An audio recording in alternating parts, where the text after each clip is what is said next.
Halo teman-teman, selamat datang di podcast kami. Perkenalkan, nama saya Peter Saputra, nomor absen 1. Saya Ahmad Kancawatila, nomor absen 3. Kali ini kita akan membahas tentang lukisan yang cukup terkenal di dunia. Dua lukisan ini cukup menarik untuk kita bahas. Bener banget, aku akan membahas lukisan The School of Athens. Dan aku akan membahas tentang lukisan Mona Lisa. Sebelum ke topik utama, apa sih karya seni lukis itu? Karya seni lukis seni rupa dua dimensi yang dibuat untuk mengekspresikan atau mengaplikasikan cat atau pigmen pada media. Kalau tujuan dan fungsinya? Tujuannya untuk mengekspresikan diri, menyampaikan pesan atau makna, mengabadikan momen atau objek. Lalu fungsinya bisa untuk hiasan dinding, memberikan pengetahuan, dan lainnya. Oh, ternyata begitu. Yuk langsung saja ke topik utama. Aku dulu ya yang bertanya. Lukisan Mona Lisa itu dibuat oleh siapa? Lukisan Mona Lisa dilukis oleh Leonardo da Vinci. Dia adalah seorang seniman yang cukup terkenal. Kalau dibuatnya di mana? Dibuat di Florence, Italia. Kalau nggak salah pada tahun 1503 dan disempurnakan di tahun-tahun seterusnya. Apa yang membuat kamu tertarik pada lukisan itu? Sebenarnya pada awal saya melihat lukisan ini itu biasa saja karena penampilannya sederhana. Tetapi jika diperhatikan terus-menerus tanpa ada yang berbeda, tatapannya terasa lebih hidup. Apalagi matanya seolah-olah memperhatikan kita kemana kita melihat. Ekspresinya juga aneh, kadang terlihat tersenyum tapi di lain waktu juga terlihat datar. Kalau membahas tentang detail lukisan tersebut cukup halus, apalagi pada bagian wajah dan kulit terasa lembut tanpa garis kasar. Gradasi yang ditambahkan membuat lukisan tersebut mempunyai ekspresi yang lebih hidup. Terus kemudian postur tubuh dan tangan yang ditata melambangkan kesan elegan. Kalau membahas latar belakang gambar tersebut, latar belakangnya itu adalah jalan berkelok dan alam. Bisa dibilang kalau menurut saya melambangkan tentang perjalanan hidup. Warna lukisan ini juga didominasi oleh warna coklat yang melambangkan kehangatan dan memberikan kesan nyata dan alami. Kalau warna hijau di latar belakang melambangkan alam dan kehidupan. Gradasi yang ditambahkan, gradasi terang gelap, itu memperindah dari lukisan tersebut. Itulah yang membuat saya tertarik pada lukisan Mona Lisa ini.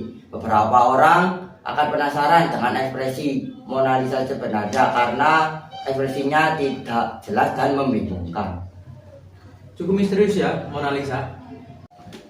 Kalau kamu, apa yang membuat kamu tertarik pada lukisan The School of Athens? Lukisan ini dibuat oleh Raphael pada tahun 1509 sampai dengan 1511 dan dikenal sebagai The School of Athens. Saat pertama kali melihat, kesan yang muncul adalah suasana yang ramai dan penuh aktivitas.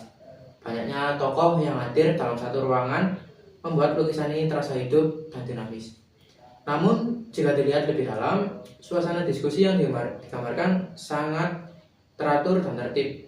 Semua tokoh terlihat tenang dan fokus, seolah-olah mencerminkan suasana belajar yang penuh pemikiran. Dari segi visual, detail lukisan ini sangat kuat.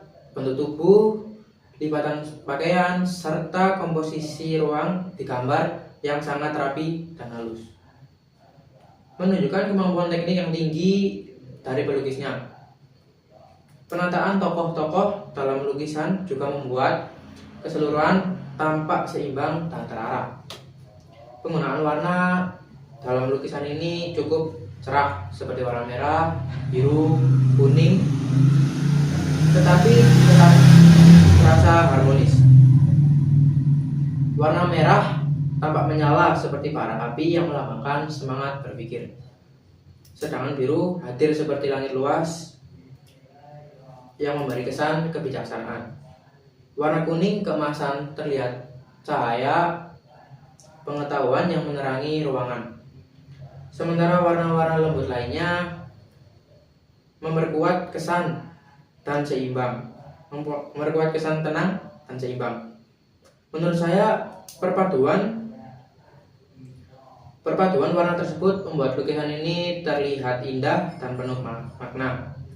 Kesan ramai namun tetap penuh makna.